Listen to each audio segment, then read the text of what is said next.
Your hair is fantastic. Oh, thank you. Gravity. It's It is Defying Gravity.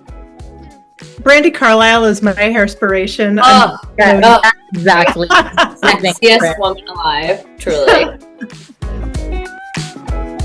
Well, first, congratulations on Summer of '69. It's really fun and heartfelt. I really enjoyed it. And Jillian, I want to ask you about the title. This is. I thought it was going to be a throwback movie.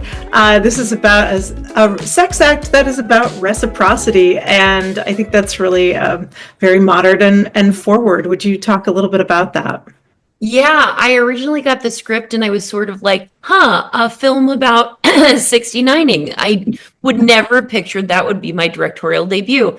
And then the more I got into it, I was like, this can be a weird metaphor for what these ladies end up doing for each other and like how they end up helping each other on their journey. And I actually think that is really cool. And like you said, modern and just interesting and something I've never seen before. So that's one of my favorite lines in the whole script is when they talk about that being like a metaphor for their friendship and how they helped each other out. But yes, there was a little bit of a journey to get to what that would be, but I was like, hopefully, we can start the movie off and sort of give them typical teen comedy of what you've seen before of like, will the girl get the guy, will the guy get the girl kind of a thing. And then it sort of detours into a film about female relationship and about sexuality and about how much shame there can be around, what women don't know about their own bodies and sex. And that to me felt like a story worth telling. Yeah, thank you so much for that. I appreciate it. And then, Sam, would you talk a little bit about this idea that, Abby is doing everything she possibly can to get the guy of her dreams, but this really is a story about, to go back to the Wicked theme, about platonic friendship and love. And I love that that's a theme recently. Would you talk a little bit about that?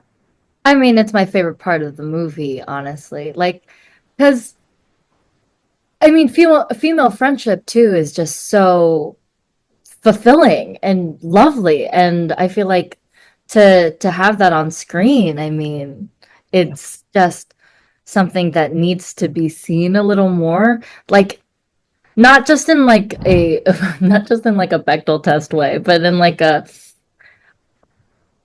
showing, I don't know, showing younger people or like showing the world that like platonic relationships are just as important, if not more important than romantic relationships, like to build your village and to find your people.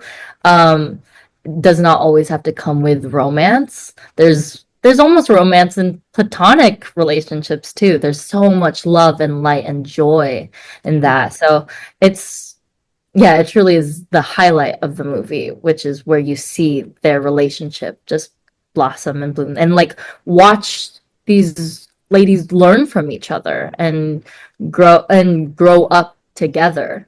Mm-hmm. Yeah, I love that. Thank you. And thank you for being the first person I've ever interviewed to discuss the Bechdel test. I love it. And Chloe, kind of going off of that, Santa Monica really has built a chosen found family with the women. I'm blanking on the strip club name all of a sudden. Diamond Dolls. Yeah, and also now with Abby. Would you touch a little bit on this idea of, sisterhood at the core of who Santa Monica really is? Totally. I mean, I feel like what was so special about the script and also just the making of this movie is sisterhood and how different it feels to be on a set where you have a female DP and you have Jillian Bell and Jillian's producer is her sister. And like, there's just a language of women that is comfortable and safe and funny. And like a lot of humor comes from that and trust. And, I think that there's like this notion of like strippers are just for like men and pleasure, but it's actually, there's this whole other side of it where it's like so empowering. You feel sexy for yourself. You're doing it for you. And I felt like we really like touched on that and the making of the movie and the whole experience felt very like empowering, and it's a story about that female empowerment, and especially like sex stuff. I feel like for me at least, that like the most valuable is like when you learn it amongst your like girlfriends and your tribe, as opposed to like watching, you know, porn or reading. Like when I was growing up, it was like Maxim and Playboy, you know, and that's like a whole other way to like learn it. So I feel like the messaging and being, you know, having Jillian like guide the ship was really special. Did I answer your question?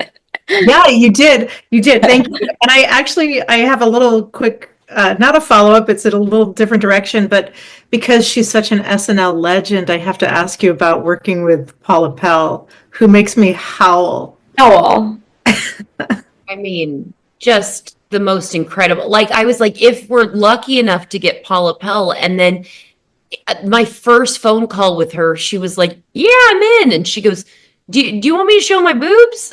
I go. She goes, "They're great," and I go, "They're amazing." And I did have a joke to pitch you where you showed your boob, but I wasn't going to ask it on the first Zoom, and like, now go for it. Let's do it. But she's just such a boss. She knows her humor. She's confident as a performer and as a woman. And just like, I just felt so lucky that we could have her. And she's an incredible writer, you know, was a writer on SNL forever. And so I felt like there was also this thing where if we ever got into anything sticky, it's nice to be able to say, "Paula, what do you think?" You know, and I would do that with Chloe too, and Snap. Like, it's just like a nice community of good humans that are not only great performers, but incredible writers and improvisers. So it just felt really nice to have that safety and security that, like, if I didn't know what the answer was, you know, we have a million backups that you can run to and trust each other to come up with what's going to be the funniest for the scene.